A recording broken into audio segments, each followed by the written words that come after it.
ونتوكل عليه ونعوذ بالله من شرور أنفسنا ومن سيئات أعمالنا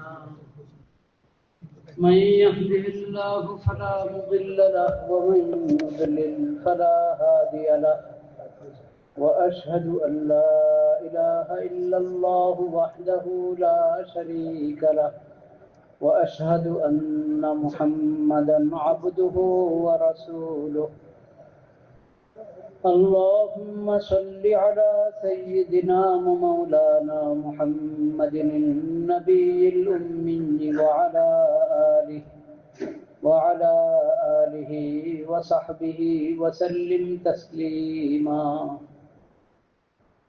اللهم اجعل صلواتك ورحمتك وبركاتك على سيد المرسلين وإمام المتقين وخاتم النبيين محمد عبدك ورسولك إمام الخير وقائد الخير ورسول الرحمة اللهم ابعثه مقاما محمودا يغبطه به الأولون والآخرون أما بعد فأعوذ بالله من الشيطان الرجيم بسم الله الرحمن الرحيم ما عندكم ينفد وما عند الله باق ولنجزين الذين صبروا أجرهم بأحسن ما كانوا يعملون صدق الله مولانا العظيم وصدق رسوله النبي الكريم ونحن على ذلك من الشاهدين والشاكرين والحمد لله رب العالمين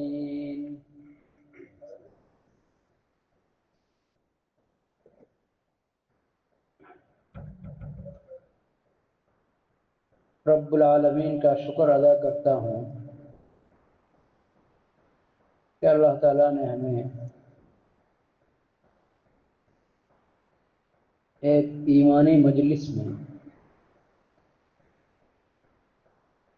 بیٹھنے کی توفیق عطا فرمائے الحمدللہ اللہم ما امسا بی من نعمت او بأحد من خلقک فمنك وحدك لا شريك لك فلك الحمد ولك الشکر۔ اے اللہ اس کام کو میرے اندر آپ کے کسی بھی مخلوق کے اندر چھوٹی بڑی جتنی نعمتیں ہیں سب آپ کی طرف سے ہے، صرف اور صرف آپ کی طرف سے ہے، آپ کا کوئی شریک نہیں، سارا حمد آپ کے لیے، شکر آپ کے لیے۔ جو آدمی شام کو یہ دعا پڑھے گا، نبی کریم صلی اللہ علیہ وسلم نے فرمایا فقد ادى شکر لیلتہ، اس نے رات کا شکر ادا کیا۔ صبح کو اگر پڑھا اللہم ما اصبح بی من نعمت او بأحد من خلقک فمنک وحدک لا شریک لک فلک الحمد ولک الشکر، ایک ہی دعا، صبح کی دعا میں ما اصبح بی اور شام کی دعا میں ما امسا بی، امسا اور اصبح۔ صبح کو جو پڑھے گا فقط ادى شکر یومہ، نبی صلی اللہ علیہ وسلم نے فرمایا اس نے دن کا شکر ادا کر دیا۔ کتنی اہم دعا۔ تو آدمی ہر وقت شکر ادا کرے، لیکن خاص موقع میں شکر کی خاص اہمیت ہوتی ہے۔ صبح اس طرح شکر ادا کرے، شام کو اس طرح شکر ادا کرے، اور یہ بھی کہے رضیت باللہ ربا وبالاسلام دینا وبمحمد صلی اللہ علیہ وسلم نبیا۔ اے اللہ میں راضی ہوں، میں خوش ہوں، میں سعادت مند ہوں کہ آپ میرا رب ہیں، میں آپ کا بندہ اور آپ میرے رب ہیں۔ مجھے اللہ رب العالمین بطور رب کے مل گیا، اللہ کی پہچان مجھے مل گئی کہ میں بندہ ہوں، اللہ معبود ہے، میں بندہ ہوں، اللہ میرا رب ہے، اللہ میرا خالق ہے، مالک ہے۔ حیات موت ان کے ہاتھ میں ہے، نفع نقصان ان کے ہاتھ میں ہے۔ یہ حقیقت مجھے مل گئی اللہ کی طرف سے، میں بندہ، اللہ میرا رب، اے اللہ اس پر میں خوش ہوں، میں راضی ہوں، میں سعادت مند ہوں۔ رضیت باللہ ربا وبالاسلام دینا، میں اسلام پر خوش ہوں کہ اسلام میرا دین ہے۔ جس اسلام کے بغیر اللہ کو کسی دین، کوئی بھی دین مقبول نہیں۔ ومن یبتغی غیر الاسلام دینا فلن یقبل منہ، جس اسلام کے علاوہ اور کوئی بھی دین اللہ کے پاس، کوئی بھی دین اللہ کے پاس مقبول نہیں۔ وہ اسلام مجھے مل گیا، میں مسلم ہوں، اللہ نے مجھے اسلام کی پہچان عطا فرمائی، اسلام قبول کر کے مسلمان ہونے، مسلم ہونے کی توفیق عطا فرمائی۔ میں مسلم ہوں، میرا دین اسلام ہے، اس پر میں خوش ہوں، میں راضی ہوں، میں سعادت مند ہوں۔ وبمحمد صلی اللہ علیہ وسلم نبیّا، آخری نبی، خاتم النبیین، رحمت للعالمین حضرت محمد مصطفیٰ صلی اللہ علیہ وسلم وہ میرے نبی ہیں، میں ان کی امت ہوں، اس سے بڑی کیا سعادت ہے؟ اے اللہ میں خوش ہوں، میں راضی ہوں، میں سعادت مند ہوں کہ میں آپ کے آخری نبی سید المرسلین رحمت للعالمین صلی اللہ علیہ وسلم کی امتی بن سکا۔ رضیت باللہ ربا وبالاسلام دینا وبمحمد صلی اللہ علیہ وسلم نبیا۔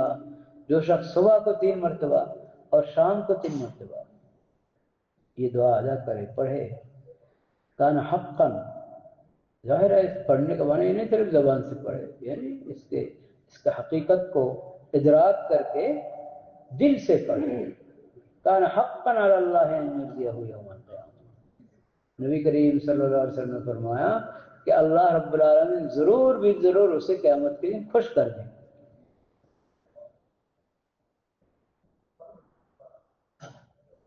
قیامت کے دن خوش کر دیں گے تو وہ تو ہے ہی، اس سے پہلے بھی اس کے فوائد مسلمان کو ملنا شروع ہو جاتا ہے۔ قبر میں اسی 3 باتوں پر تو سوال ہوگا، تو جو صبح و شام اس کو تکرار کرے گا، اس کا مراقبہ کرے گا اور دن رات کی زندگی میں، 24 گھنٹے کی زندگی میں اسے تطبیق کرنے کی کوشش کرے گا، غلطی ہو جائے پھر اصلاح کرنے کی کوشش کرے گا، تو اس کے لیے قبر میں جواب دینا بالکل آسان ہے۔ یثبت اللہ الذین آمنوا بالقول الثابت فی الحیاۃ الدنیا وفی الآخرہ، آخرت کی شروع تو قبر ہے، وہاں اللہ تعالیٰ اس کو ثابت قدم رکھیں گے، استقامت کی توفیق عطا فرمائیں گے، منکر نکیر کے جواب دے دیں گے وہ۔ ربی اللہ دین الاسلام، من هذا الرجل الذي هو نبینا محمد صلی اللہ علیہ وسلم الذي ختم الله به النبوة والرسالة، انقطع بعد موته الوحي، انقطعت به النبوة والرسالة، فلا نبي بعده۔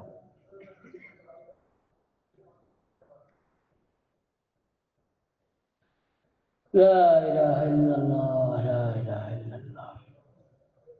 اب یہ جو صبح شام ہم مراقبہ کرتے ہیں، اللہ کا شکر ادا کرتے ہیں، کسی بھی وقت شکر ادا کرتے ہیں اسلام پر، اسلام کی نعمت ایسی ہے اس پر آدمی جتنا شکر ادا کرے کم ہے۔ ایک آدمی نے کہا کہ الحمدللہ علی نعمت الاسلام، الحمدللہ علی نعمت الاسلام، اسلام کی نعمت پر اللہ کا حمد ادا کرتا ہوں، میں اللہ کا شکر ادا کرتا ہوں۔ نبی کریم صلی اللہ علیہ وسلم نے سنا ان کی بات، الحمدللہ علی نعمت الاسلامی کا ہے، تو فرمایا لقد حمدت علی عظیم، لقد شکرت علی عظیم، تم نے بہت بڑی نعمت کا شکر ادا کیا، یہ کہا کر الحمدللہ علی نعمت الاسلام۔ جتنا بھی شکر ادا کرے بندہ اس پر کم ہے۔ دسترخوان کے بعد بھی ہم یہی کہتے ہیں نا، الحمدللہ الذی اطعمنا وسقانا وجعلنا مسلمین، اللہ نے ہمیں مسلمان بنایا، یہ ہم کہہ رہے ہیں کھانے کے بعد۔ یہ شکر بندہ سے مطلوب ہے، مومن ہونے پر اس مسلم ہونے پر شکر ادا کرنا بندہ سے مطلوب ہے، زبان سے بھی شکر ادا کرے، دل کے احساسات اور دل کے شعور میں بھی شکر گزاری ہو، ساتھ ساتھ اپنی زندگی میں اس شکر کا ظہور ہو۔ زندگی میں شکر کا ظہور یہ بھی شکر ہے، اس کے علاوہ شکر تام نہیں ہوتا، شکر پورا نہیں ہوتا، شکر پورا نہیں ہوتا۔ صبح کو تو میں نے شاہد بنایا اللہ کو، اللہم انی اصبحت اشہدک و اشہد حملۃ عرشک و ملائکتک و جمیع خلقک انک انت اللہ لا الہ الا انت وان محمدا عبدک لا شریک لک وان محمدا عبدک و رسولک۔ صبح کو میں نے اللہ کو شاہد بنایا، گواہ بنایا، اللہ کے سارے مخلوق کو، حاملین عرش کو، سارے فرشتوں کو گواہ بنایا۔ اللہ میں صبح کر رہا ہوں اس حالت میں کہ آپ کو میں گواہ بنا رہا ہوں، آپ کے فرشتوں کو، حاملین عرش کو، آپ کے سارے مخلوق کو گواہ بنا رہا ہوں اس بات پر کہ میں توحید کی شہادت دیتا ہوں، میں لا الہ الا اللہ کی شہادت دے رہا ہوں، میں محمد عبداللہ و رسولہ کی شہادت دے رہا ہوں، اس پر میں آپ کو گواہ بنا رہا ہوں۔ 4 مرتبہ جو آدمی صبح یہ کہے گا اور شام کو 4 مرتبہ یہ کہے گا، اللہم انی اصبحت کی جگہ صرف امسیت، بس یہ ایک فرق، اللہم انی امسیت، اب شام ہے ہم کہیں گے اللہم انی امسیت اشہدک و اشہد حملۃ عرشک و ملائکتک و جمیع خلقک انک انت اللہ لا الہ الا انت وان محمد لا شریک لک وان محمدا عبدک و رسولک۔ تو صبح شام ہم کو یہ سکھایا، نبی کریم صلی اللہ علیہ وسلم نے یہ دعا سکھائی، اس طرح کہو، کیوں؟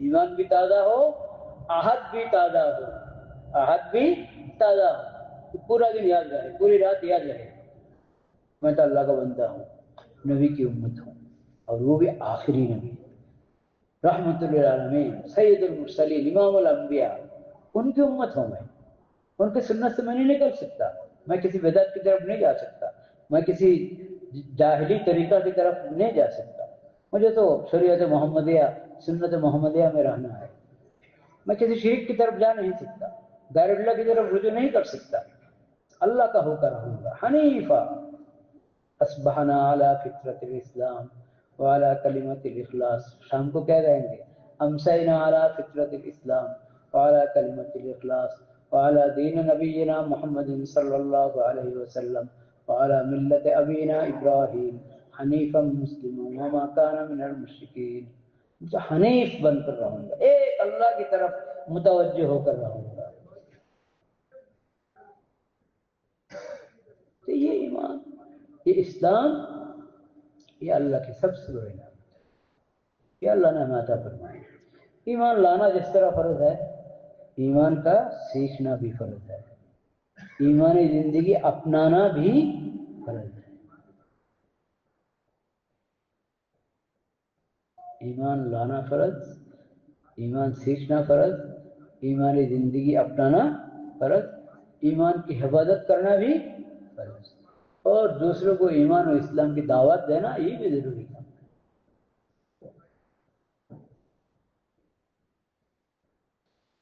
ایمان سیکھنے کا کیا معنی ہے؟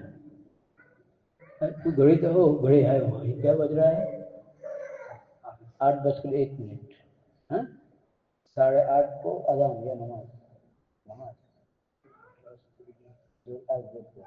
ٹھیک، تو ساڑھے ہم 8:20 تک ہیں یا 20:25 تک ہیں، اس کے بعد تشکیل ہو جائے، پھر اذان، پھر نماز، ٹھیک ہے انشاءاللہ۔ ایمان سیکھنا کسے کہا جاتا ہے؟ شاید 20 منٹ میں اللہ تعالیٰ چاہیں تو 20 گھنٹہ کی بھی برکت دے سکتا ہے، ایسی کوئی بات نہیں ہے انشاءاللہ۔ ایمان سیکھنا کسے کہا جاتا ہے یہ بات میں بتانا چاہتا ہوں، آپ کو پسند آئے یا نہ آئے، لیکن ضرور پسند آئے گا ضرور پسند آئے گا۔ ایمان سیکھنا کیسے کہا جاتا ہے؟ ایمان سیکھنے کے معنی یہ ہے، ایمان کے کتنے شعبے ہیں؟ 60-70 سے زیادہ شعبے ہیں نا، ایمان کے ایک ایک شعبہ ذکر کر کے سارے شعبوں کا علم حاصل کرنا ضروری ہے۔ صرف ایک بات کہ مخلوق سے یقین ہٹا کر خالق پر یقین جماؤ، خالق سے ہونے کا یقین، مخلوق سے نہ ہونے کا یقین، یہ ایمان کی سینکڑوں باتوں میں سے ایک بات ہے، بہت بہت اہم بات ہے، بہت اہم بات ہے، بہت مؤثر بات ہے۔ اس ایک بات کو اگر دل میں جم جائے یہ ایک بات، تو اس سے بہت فائدہ ہوتا ہے، اس میں کچھ حق نہیں ہے۔ لیکن ایمان سیکھنے کی بات اگر آپ کریں گے تو ایمان سیکھنے میں یہ سینکڑوں بات کی ایک بات ہے۔ ایمان کے سارے شعبوں کو سیکھنا پڑے گا۔ ایمان سیکھنے کا کیا معنی ہے؟ ایمان سیکھنے کا معنی ہے کہ اللہ نے جو کچھ فرض کیا، فرائض، وہ جاننا پڑے گا کتنے ہیں فرائض، 10 20 30، 100 200 500 کتنے ہیں؟ گن کر عادت بتانا تو فرض نہیں ہے، لیکن یہ کہ آپ کو معلوم تو ہونا پڑے گا فلاں چیزیں فرض ہے۔ تو ایک دو نہیں ہے، 50 60 نہیں ہے۔ اللہ کے فرائض، اللہ نے جو فرض کیا قرآن میں یا حدیث میں، اسلامی شریعت میں، فرائض اور واجبات کی تعداد ایک دو نہیں، کئی سو ہے۔ فرائض کا علم، اللہ نے کیا فرض کیا اور اس فرض کو کیسے ادا کرنا ہے، اس کا علم سیکھنا ایمان سیکھنے کا حصہ ہے۔ یہ اپنا نہ سیکھا تو ایمان سیکھنا نہیں ہوا۔ ممکن ہے بعض ساتھی کو یہ بات نہیں ہو سکتا ہے بعض ساتھی کو یہ بات نہیں ہے، لیکن یہ بات پکی ہے، یہ بات پکی ہے۔ فرائض کا علم، محرمات کا علم، محرمات، اللہ نے کیا کیا حرام کیا، اللہ نے کیا کیا حرام کیا، یہ کبیرہ گناہ صغیرہ گناہ سب حرام، بہت بڑا، کوئی بڑا حرام کوئی چھوٹا حرام، ناجائز، جو بھی کہیں چھوٹا اور بڑا حرام تو حرام ہے، ناجائز ہے ناجائز۔ اللہ نے کیا حرام کیا یہ پتہ ہونا ہوگا مجھے۔ حقوق، اللہ نے کس کا کیا حق ثابت کیا، ماں کا کیا حق ہے بیٹا پر، اور بیٹے کا کیا حق ہے ماں پر، اسی طرح کہتے رہیے، والدین، ذوی الارحام، وہ اقارب جن کا رشتہ، خاص رشتہ، خون کا رشتہ، رحم کا تعلق جن سے ہے، دوسرے اقارب، سارے مسلمان، حقوق ہیں ایک کے دوسرے پر، ایک کے دوسرے پر حقوق ہیں۔ تو یہ حقوق، اس کا علم حاصل کرنا فرض ہے۔ حقوق اللہ، حقوق العباد، حقوق الاسلام، اسلام کی تعلیم کردہ حقوق۔ اسلام نے تو بہائم کے بھی حقوق رکھے نا، بہائم کے حقوق۔ حکیم الامت تھانوی رحمۃ اللہ علیہ نے جس طرح حقوق الوالدین، حقوق اللہ، حقوق العباد مختلف عنوانوں سے لکھا، حقوق الاسلام کے نام سے لکھا، اسی طرح حضرت نے ارشاد الحائم الی حقوق البہائم اس نام پر رسالہ لکھا، ارشاد الحائم الی حقوق البہائم، بہائم کے حقوق،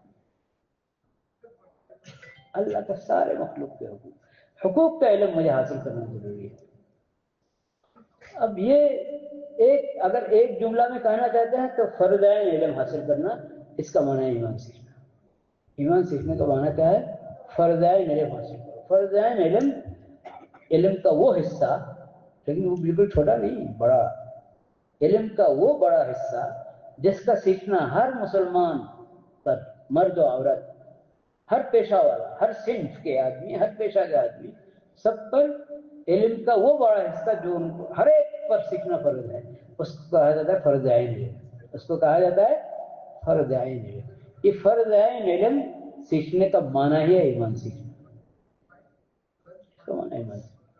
تو یہ اب عقائد میں بھی ہے، عقائد کا علم سیکھو، عقائد نہ سیکھ، اگر عقائد اچھی طرح نہیں سیکھتا ہے آدمی تو کوئی قادیانی بن جاتا ہے، قادیانیوں کی دعوت پر، شکیلیوں کی دعوت پر شکیلی بن جاتا ہے، اہل قرآن اور منکرین حدیث کی دعوت پر منکر حدیث بن جاتا ہے، کوئی متجدد بن جاتا ہے، مادی افکار اس پر آ جاتا ہے، دہریہ اور ملحدین کی گمراہ کن دعوت سے وہ ملحد ہو جاتا ہے، زندیق ہو جاتا ہے، دہریہ ہو جاتا ہے۔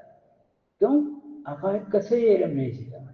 پورے اسلامی عقائد کو اچھی طرح دلیل کی روشنی میں سیکھنا پڑے گا، اتنا علم عقائد کا ہونا ضروری ہے کہ ایک عقیدہ سے متعلق آدمی سمجھ سکے کہ فلاں بات اس عقیدے کے خلاف ہے، فلاں بات اس اسلامی عقیدے کے کیا ہے خلاف ہے۔ ہمارے سماج میں جو لوگ اس طرح کی باتیں کرتے ہیں نا، یہ باتیں بالکل کفری باتیں ہیں، یہ تو ہمارے اسلامی عقیدہ فلاں عقیدہ سے بالکل برخلاف ہے۔ ایسے کہہ سکے، ایسے کہہ سکے فلاں کام فلاں بات اسلامی عقیدہ کے خلاف ہے، اسلامی تعلیمات کے خلاف ہے۔ اسلامی عقائد کے خلاف باتیں، خلاف کام آپ کو پتہ چل جائے جب دیکھیں گے سنیں گے۔ اس قدر علم عقیدے کا سیکھنا